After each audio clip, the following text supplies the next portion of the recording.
അസ്സലാമു അലൈക്കും വറഹ്മത്തുള്ളാഹി. പ്രിയപ്പെട്ട സഹോദരങ്ങളെ, അള്ളാഹുവിനോട് ഏറ്റവും അടുത്ത് നിൽക്കാൻ ആഗ്രഹിക്കുന്ന ഏതൊരാൾക്കും മുന്നിലുള്ള ഏറ്റവും വലിയ വഴിയാണ് രാത്രി നമസ്കാരം അഥവാ തഹജ്ജുദ്. അള്ളാഹു തന്റെ പ്രവാചകനോട് കൽപ്പിച്ചത് രാത്രിയുടെ പകുതിയോ അതിൽ കുറവോ സമയമെടുത്ത് ഖുർആൻ പാരായണം ചെയ്യാനാണ്.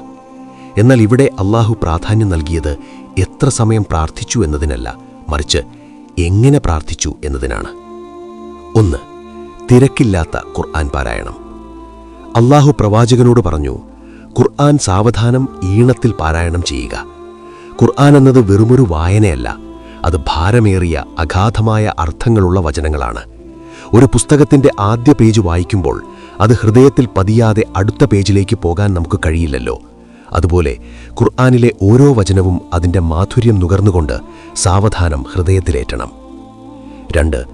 അള്ളാഹുവുമായുള്ള സ്വകാര്യ നിമിഷങ്ങൾ അഥവാ സ്പിരിച്വൽ ബ്രേക്ക്ഫാസ്റ്റ്. നമ്മുടെ ഓരോ ദിവസവും അള്ളാഹുവുമായുള്ള സ്വകാര്യ സംഭാഷണത്തിലൂടെയാണ് ആരംഭിക്കേണ്ടത്. അത് വെറും 5 മിനിറ്റ് ആണെങ്കിൽ പോലും ആ സമയം മറ്റാർക്കും വിട്ടുകൊടുക്കരുത്.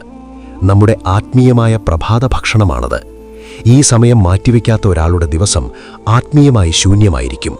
അത് നമ്മളിൽ ഉത്കണ്ഠയും ഹൃദയകാഠിന്യവും ഉണ്ടാക്കും. ഹൃദയത്തിൽ തുരുമ്പു പിടിച്ചാൽ പിന്നീട് നമുക്ക് തെറ്റുകൾ ചെയ്യാൻ യാതൊരു മടിയും തോന്നില്ല.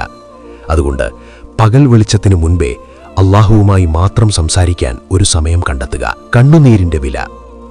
പ്രവാചകന്റെ ജീവിതത്തിലെ 3 പ്രധാന സന്ദർഭങ്ങൾ ഈ വീഡിയോയിൽ വിവരിക്കുന്നുണ്ട്. അവിടുത്തെ കരച്ചിൽ. ഒരിക്കൽ ബിലാൽ ഒന്നവിടെ പ്രവാചകനെ കാണുമ്പോൾ അവിടുന്ന് പാതിരാത്രിയിൽ കരഞ്ഞുകൊണ്ട് പ്രാർത്ഥിക്കുകയായിരുന്നു.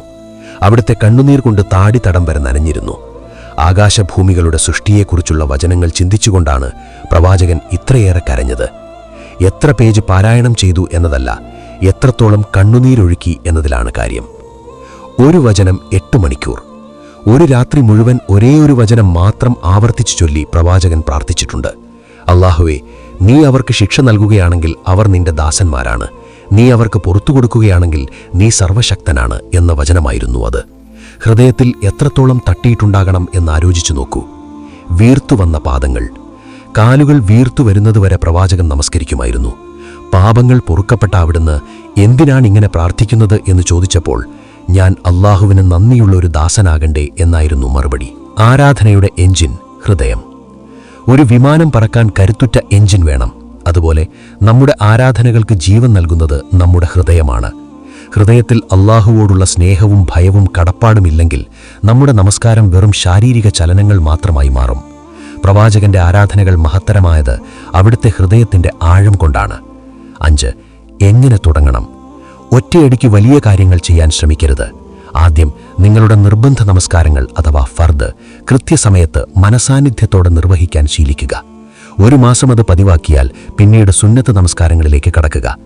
ഏറ്റവും പ്രധാനപ്പെട്ട തത്വം തുടർച്ചയാണ്, കൺസിസ്റ്റൻസി. ചെറിയ കാര്യമാണെങ്കിൽ പോലും അത് മുടങ്ങാതെ ചെയ്യുക.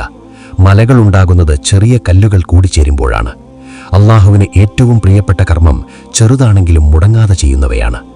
നമ്മുടെ പ്രാർത്ഥനകൾ ദൈർഘ്യം കൊണ്ടല്ല, ആഴം കൊണ്ടളക്കപ്പെടട്ടെ. അള്ളാഹുവുമായുള്ള ആ സുന്ദരമായ ബന്ധം കെട്ടിപ്പടുക്കാൻ ഇന്നു മുതൽ നമുക്ക് ശ്രമിക്കാം. അസ്സലാമു അലൈക്കും.